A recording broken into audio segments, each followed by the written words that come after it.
Lahful Mahfudz. Lauhul Mahfudz ya. Apakah dulu kita udah menyepakati isi Lahful Mahfudz tersebut? Apa hubungannya Lahful Mahfudz dengan takdir yang bisa diubah melalui ikhtiar? Oke, bagus. Nah, ini bagus panjang tuh, sih penjelasannya. Mungkin teman-teman ikhtiar usaha. Mungkin teman-teman perlu untuk baca nonton lagi episode yang pertama ya, atau aku juga pernah bahas tentang tentang takdir di tempat-tempat yang lain ya.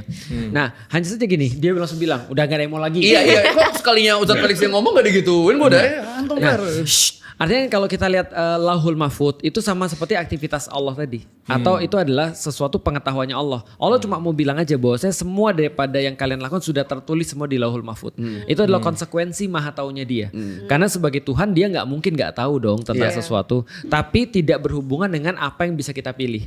Nah kalau seandainya tadi pertanyaan berikutnya, takdir apakah ada yang bisa diubah, ada yang bisa diubah? Dalam pandanganku semua takdir tidak bisa diubah. Karena kalaupun ada yang mengatakan misalnya di dalam Al-Quran ya, Allah akan memanjangkan umur orang-orang yang rajin bersilaturahim, yang sering ketemu orang, menyambung silaturahim, Allah akan panjangkan umurnya. Berarti kalau dulu umurnya segini jadi segini. Tapi kan kita dibalik lagi, ingat gak yang aku tes begini? Ini kiri atau kanan, sekarang udah berubah kemana?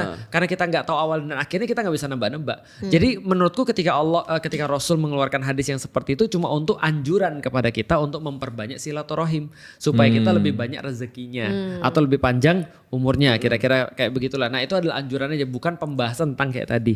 Artinya tidak bisa kita katakan ada takdir yang bisa diubah karena kita nggak tahu awalnya gimana dan kita nggak tahu akhirnya gimana. Loh kok kita bisa tahu itu berubah gitu maksudnya. Nah jadi artinya itu menurutku lebih logik bagiku adalah memahami takdir adalah sesuatu yang benar-benar nggak bisa kita ubah.